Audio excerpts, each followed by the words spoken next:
Hey, it's Laura Jean again, and I'm here to give you my thoughts on the medical side of ALS.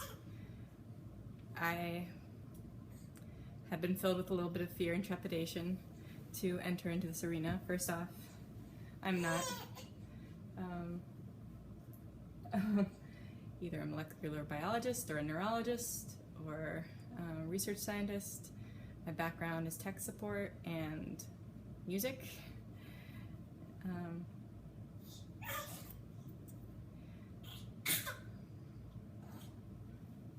So please take my thoughts as such. They're just thoughts. I have a mind that wants to understand things, and so it's been important to me to try to research ALS as best I can and understand what is going on current research-wise, and understand my own symptoms and try to match them up with current theories and such. So I know that there could be some heated discussion over the possible origins of ALS, and I really want you to comment if you feel I'm mistaken in areas. I like dialogue. I like to understand better, and please understand that I don't see myself as holding the right answer. I like theorizing, and I think I have good ideas, but they are not necessarily right.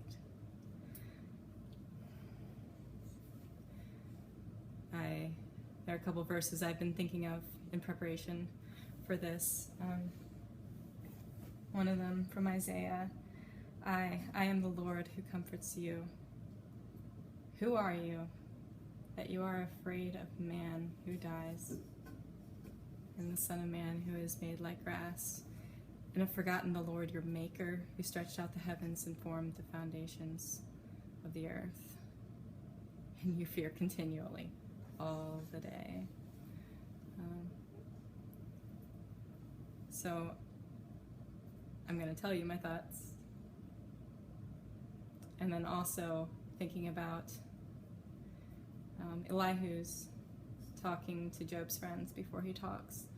He's a younger guy about to give his opinion after some old guys have talked.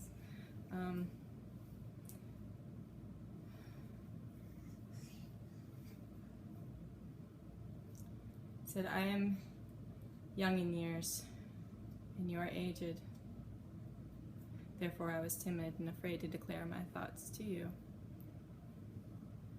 I said, let days speak and many years teach wisdom. But it is the Spirit in man, the breath of the Almighty, that makes him understand. It is not the old who are wise, nor the aged who understand what is right. Therefore, I say, listen to me. Let me also declare my opinion to you. And so I shall. I had to write down my thoughts a little bit on this one, at least an outline, in my very wonderful handwriting that is not quite as nice as it used to be. And just to keep my thoughts straight, because there's a lot of thoughts that I wanted to say in here. So I started off with just saying it's okay to explore ideas. Don't take what I say as gospel. It's the Spirit in man. It's God who knows what is right. I'm not saying that I know what is right, but I think that I know that God will help those who are searching for how to fix what's going on in my body. He will bring the answer in time, hopefully soon. So from what I can see, the bare bones of what's happening with ALS is that I have too much glutamate running around in my brain. Glutamate's what's released when you need your fight or flight.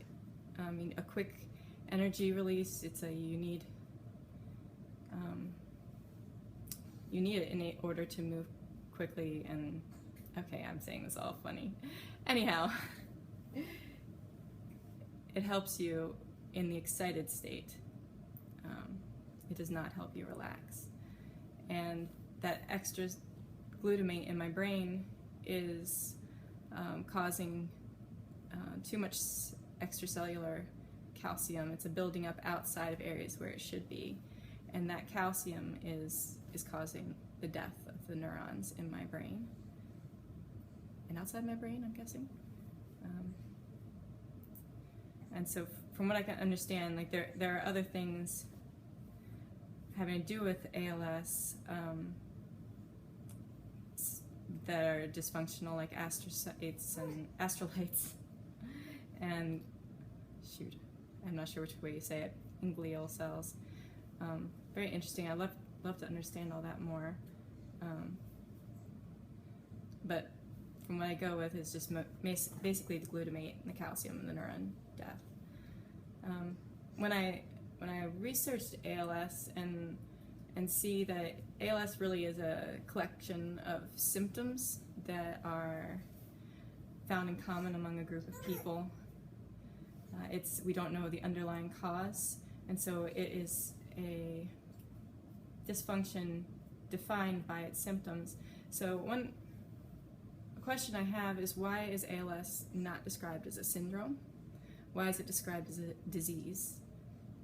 If anyone has any good thoughts on that, I'd love to hear your thoughts, video or comment.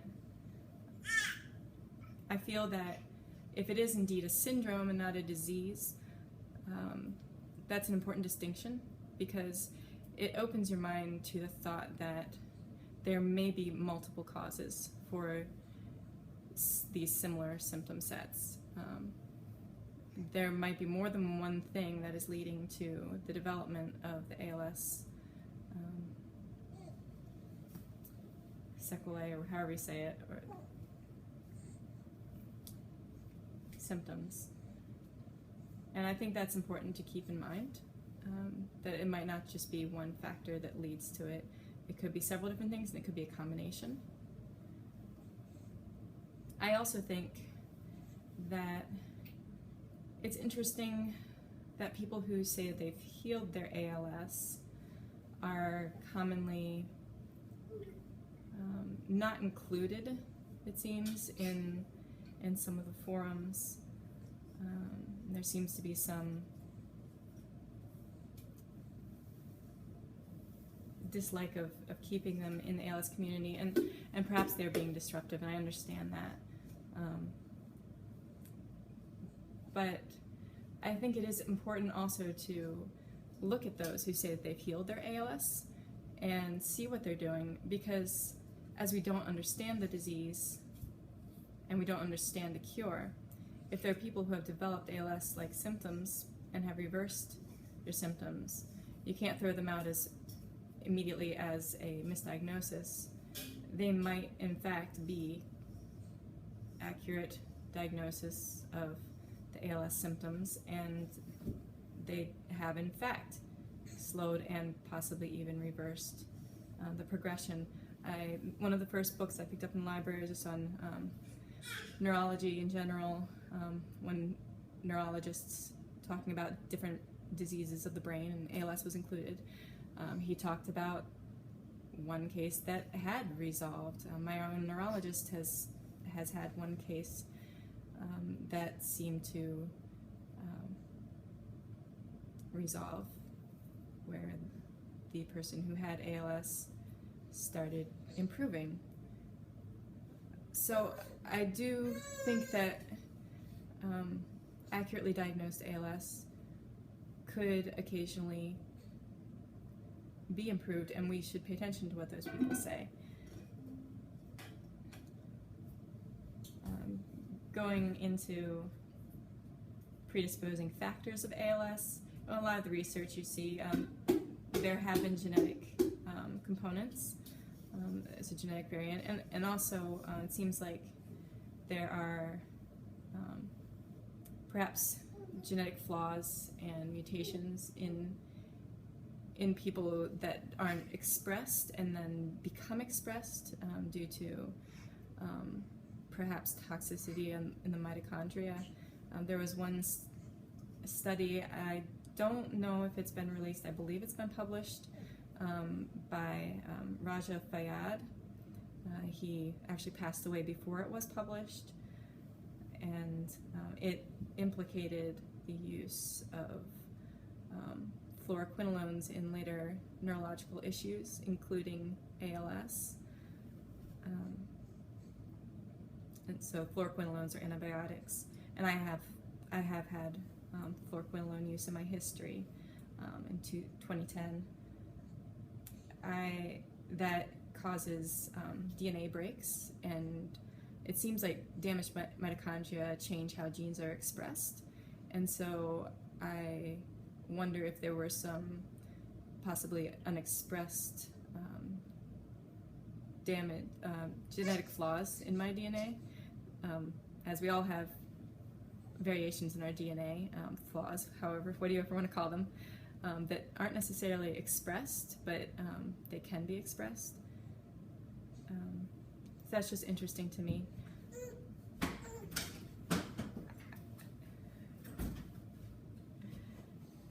Hi, Toby.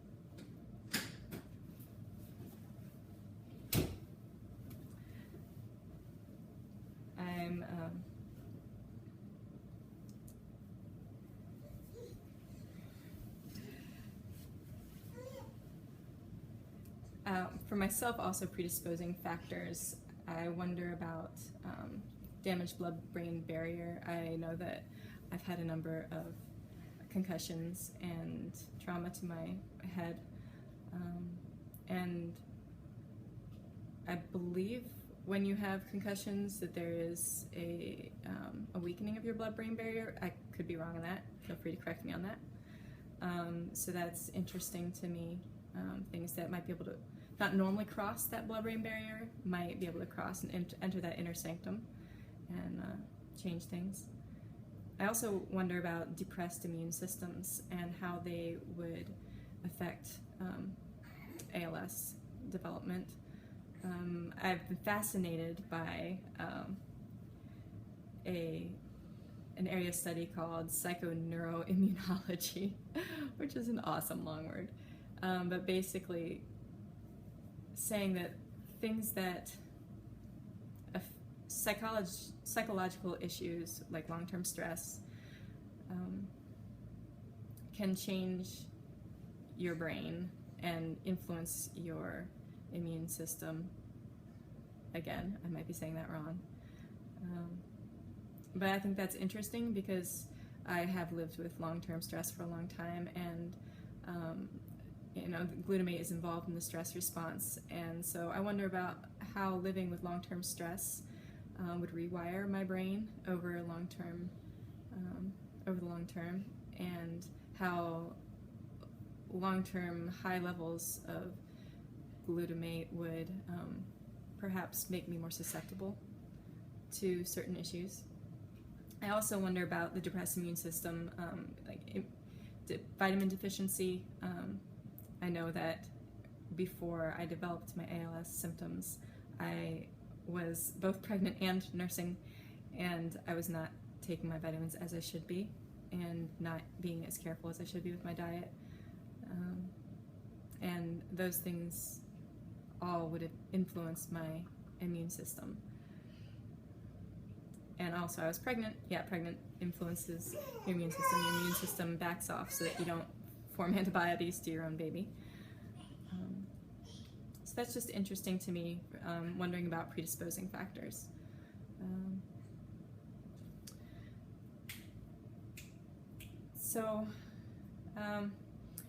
Going into the glutamate again, as I was thinking about my symptoms and my twitching and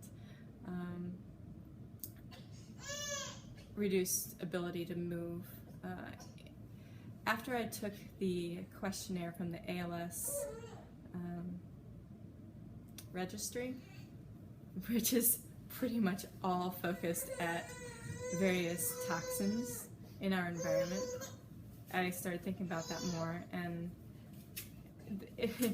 when you think of something that's been poisoned, you think of them, oh yeah, you got a dog that got poisoned, when he starts twitching, he's not able to move anymore, he salivates a lot, and then he eventually dies.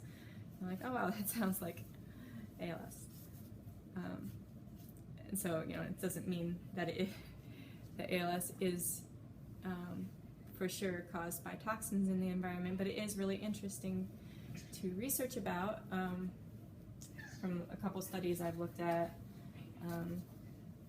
the U.S. study in neurotoxicology in 2012 goes through pesticide exposure and amyotrophic lateral sclerosis, however you say it.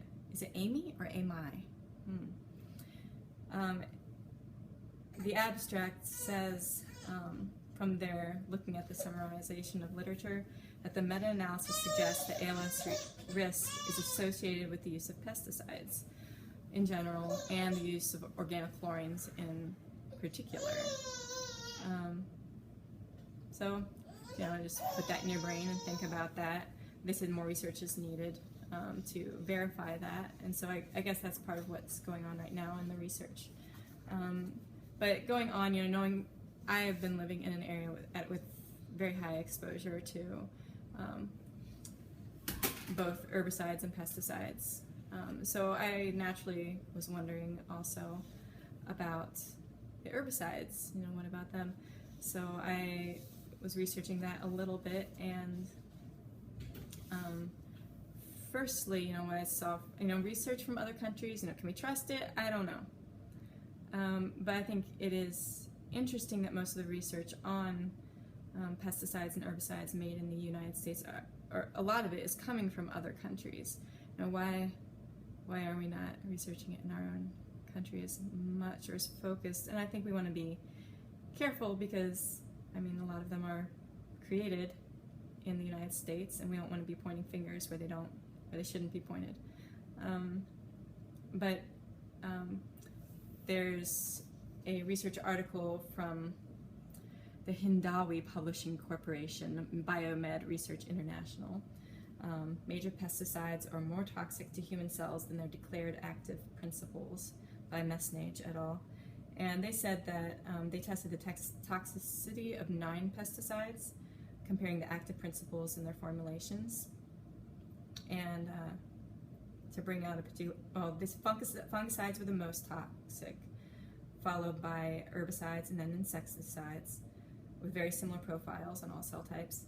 Roundup was among the most toxic herbicide and insecticides tested, and 8 out of the 9 formulations were up to 1,000 times more toxic than their active principles. So what you got here is that you've got these inactive ingredients that are added to the formulation. They're inert because they do not form a toxic reaction in the target species. So in an herbicide, the inert ingredients do not cause the herb, whatever you're treating, the grass, whatever, to die specifically. It doesn't say anything about whether they are toxic to humans.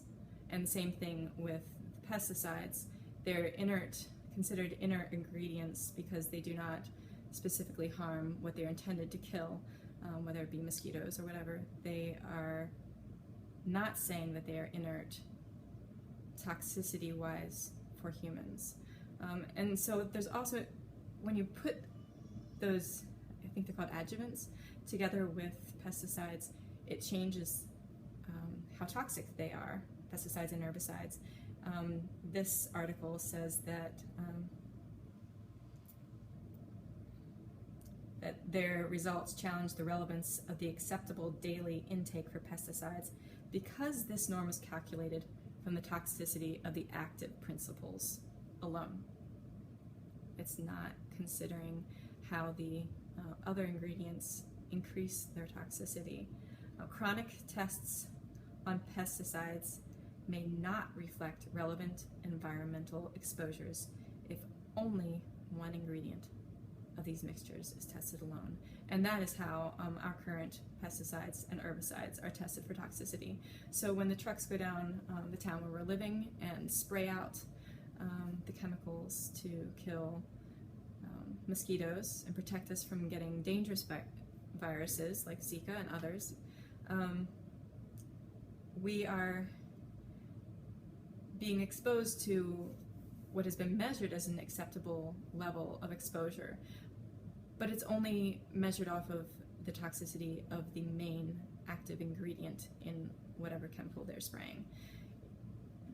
I think that's a flaw in our society. We really should measure the toxicity of the entire formulation as a whole, because that might affect the ratings of how toxic they are, and we might be giving ourselves chronic exposure to neurologically damaging chemicals. And then the last one, study, because I know you're so excited to hear these studies, me just reading them for you, is one come out of Brazil in 2014, Catani et al. Mechanisms underlying the neurotoxicity induced by glyphosate-based herbicide in immature rat hippocampus. Involvement of glutamate excitotoxicity. And this one is interesting to me because they specifically injected Roundup into the rats of pregnant and young mice, looking at both chronic and acute exposure to different levels of Roundup, specifically glyphosate-based herbicide. And they wanted to find the mechanisms that were causing too much glutamate buildup, because that was what was happening. Too much glutamate buildup was happening in the rats' brains. And they found that that was happening because the NMDA receptors and the voltage-dependent calcium channels were being activated.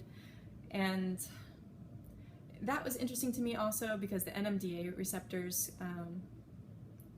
they can be blocked by magnesium and zinc, and like zinc, some studies on zinc have been rather promising for ALS, and magnesium, people who say that they've healed their ALS, magnesium seems to come up a lot. That's just interesting, that should be brought up there. And then also that the excitotoxicity is too much glutamate, and that was caused by the glyphosate-based herbicide, Roundup. So that, does that necessarily mean that too much glutamate caused by Roundup in your brain is going to lead to ALS?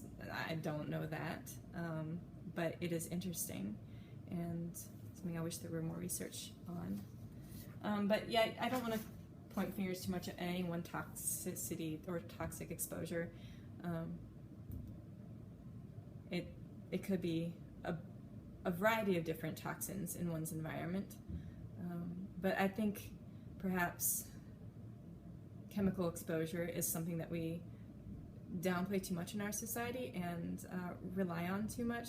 I kind of joke that we are a chemical dependent society. We're kind of living in denial because our foods, we rely on chemicals to produce the vast majority of our food. And from tests that people are running recently, just sending wines and organic wines and normal wines to a testing facility to see how much residue is left in them from herbicides or pesticides, and then seeing even the organic ones have a level in them of the chemicals used to control herbs and pests. You wonder, because you're eating that food every day, and if there's residual amounts in your body, and you're storing that up in your fat tissues or whatever tissues. What if you don't have enough fat tissues to store it up? What if your immune system is down? What if you have an easier way to get into your brain than the chemicals should have? It's just a lot of what ifs there. doesn't help fix any of the problems.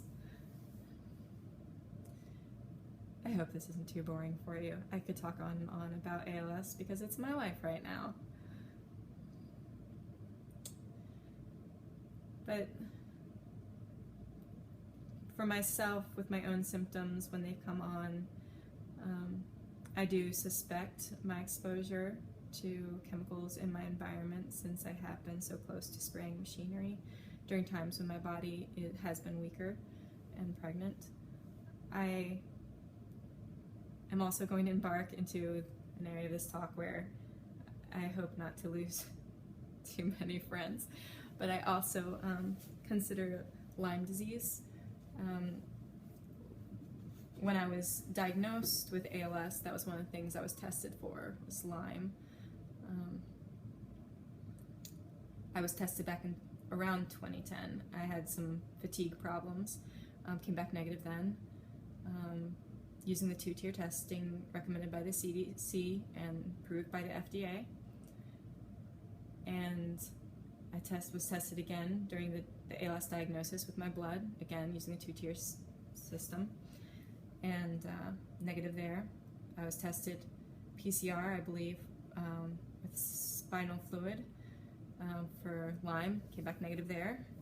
I had a sample sent to advanced labs, something like that, came back negative there. Hey!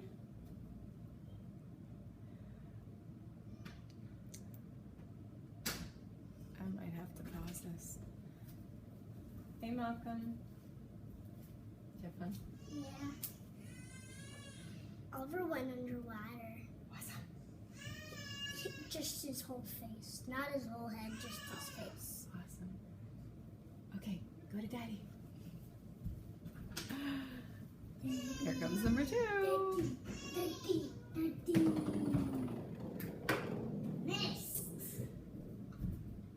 Hi. I'm going underwater. Good work. His car seat's a little wet. You want me to leave it out on the steps so it dries? Okay. Oh, it's a family. Thank you. I got my sword so wet. What time's I it? got it underwater. Mommy, do you stuck underwater? I'll have to finish this later.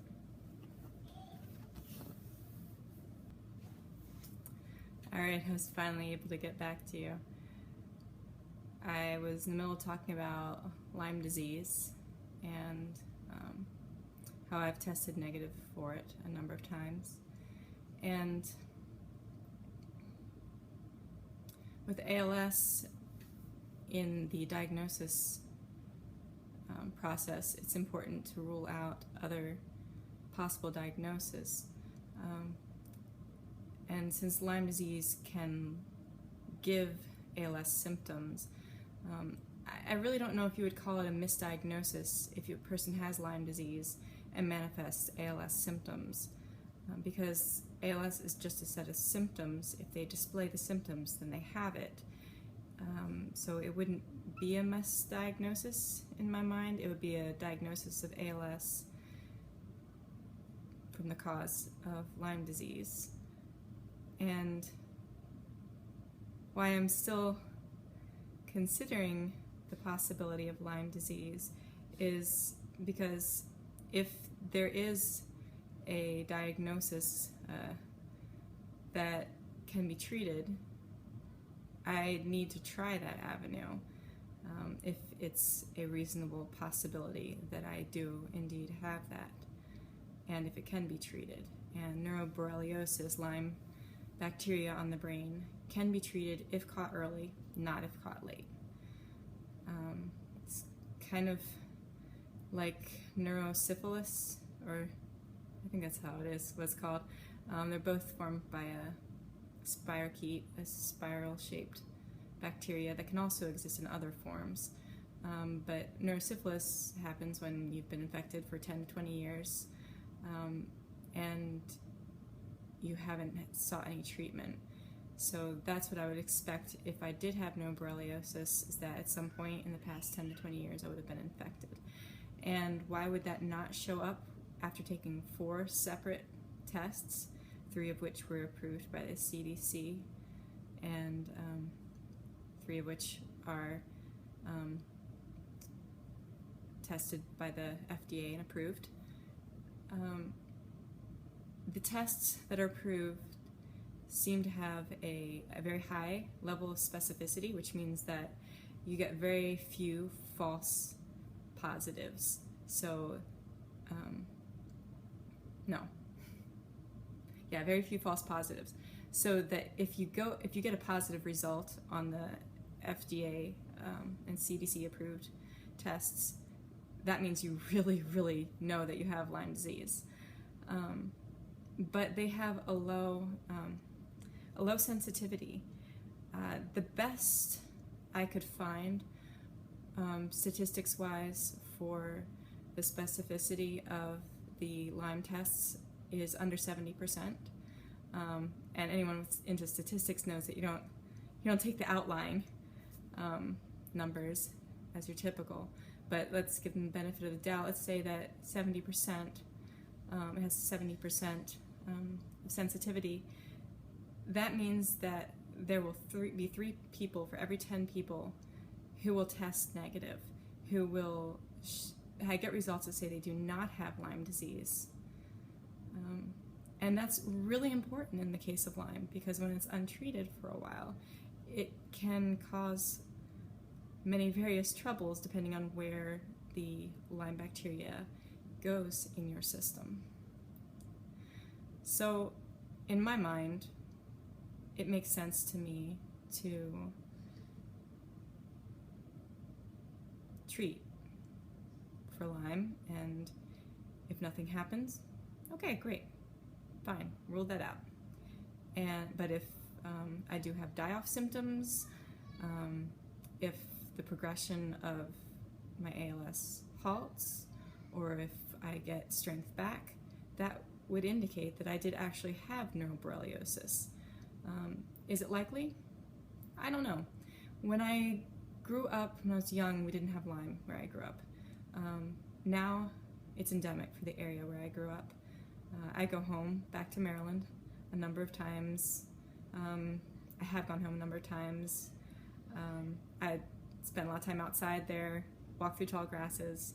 Both of my parents have had Lyme disease. They've had the classic bullseye rash and been treated for it because my mom is incredible and can find teeny ticks on her, and my dad. And my aunt has had it, who also lives in Maryland, 5 times, and she's been treated 5 times and seems to deal with lingering symptoms. My maid of honor's mother has dealt with chronic Lyme issues for over 10 years and has had a lot of trouble with them. So she's also from the area I grew up in. It's not uncommon and not out of the question. I also worked in northern Wisconsin for a little while, which is also endemic for Lyme disease. There was a coworker of mine who has dealt with Lyme for a number of years since we worked there. So I think I have to also consider the possibility that multiple factors could be causing the ALS symptoms. It could be a combination of bacteria taking advantage of a weakened system that has been hampered by toxic exposure.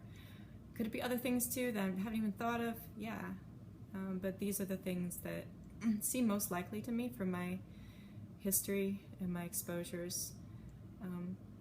So I have been trying for the last half year to get a hold of antibiotics legally. I like to do things legally when possible. And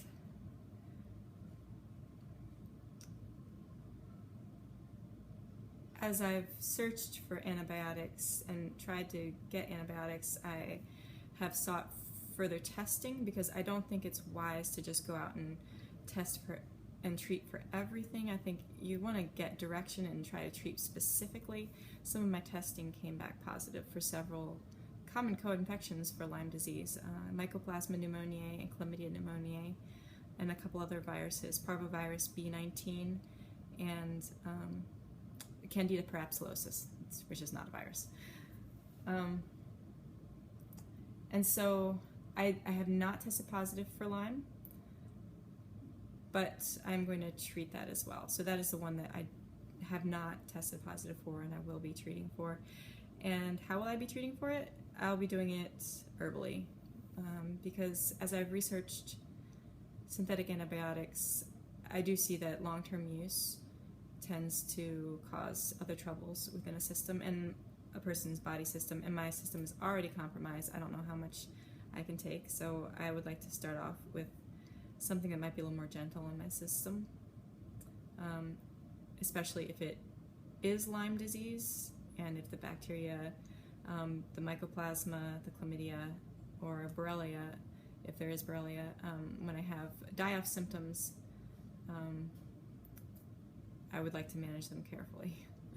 So, and I feel like the broad spectrum antibiotics, that the herbal ones have a number of factors that work together to make them antibiotic, whereas most of the available antibiotics out there that are synthetic have a more single mode of action, and perhaps is easier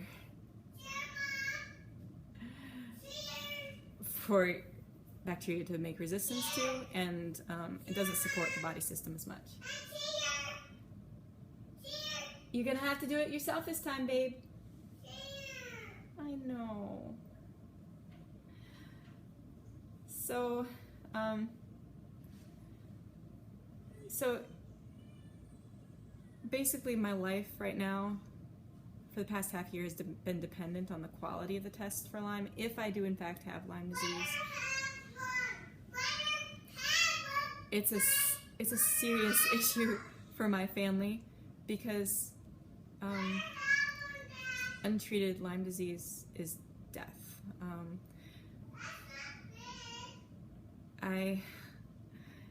Other interesting notes on Lyme disease, when I met my first person who is also infected with ALS, diagnosed with ALS, I just wanted to talk with them and say hi and just meet them.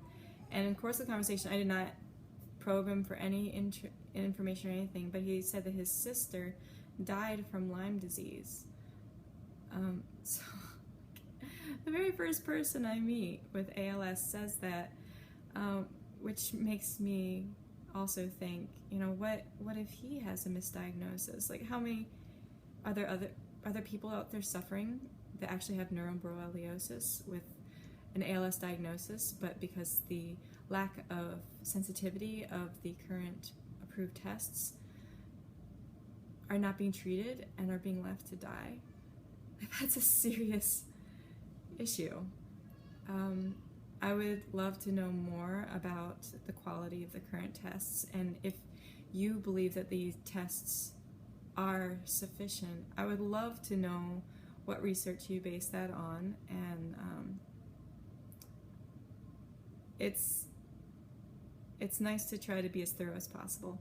So anyhow, so at this point, I don't really care whether I test positive or negative for Lyme. I'm going to treat, and if it helps, great. If it doesn't, great.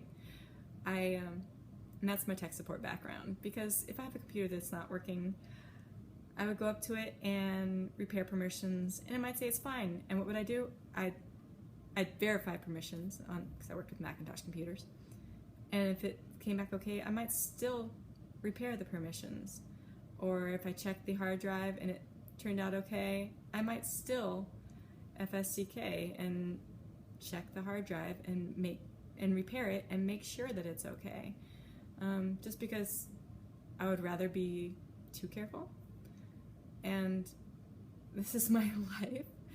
I would rather, if the treatment for a possible differential diagnosis is reasonable and should not cause undue stress on my body and has the possibility of halting the progression of this disease, I would rather try the treatment, and should it not help, move on with my life. So this is going to be the longest one I think I will ever make for you guys. I'm sorry if I've bored you, and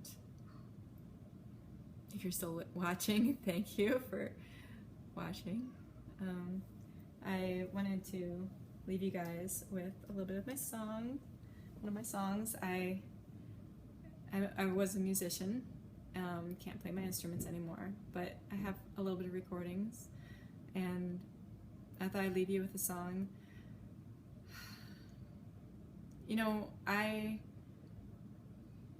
it's not my job to figure out what actually ALS is. I might be totally up a creek.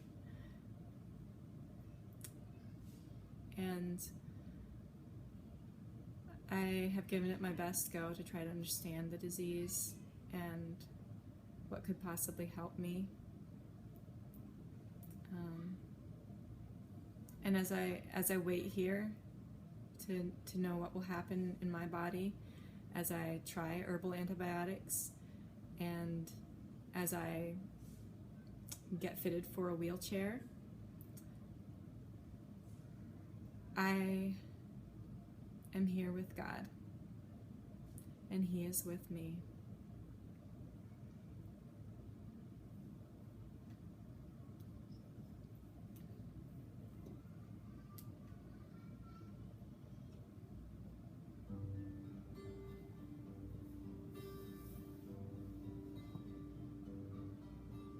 You lead the blind in a way that they do not know. I don't know where I'm going, but I know you are here. You are with me. You are with me. You are with me. You are with me. You do not forsake your child. Impassive they do not know you will guide. When I can't see the pathway, you still see clear. You are with me. You are with me. You are with me, Lord, you are with me. You do not forsake your child. You'll turn the darkness before me to light, the rough places to level ground. These are the things that you do. You walk with your child through the night. Lord, you are with me. You are with me. You are with me. Lord, you are with me. You do not forsake your child. The end.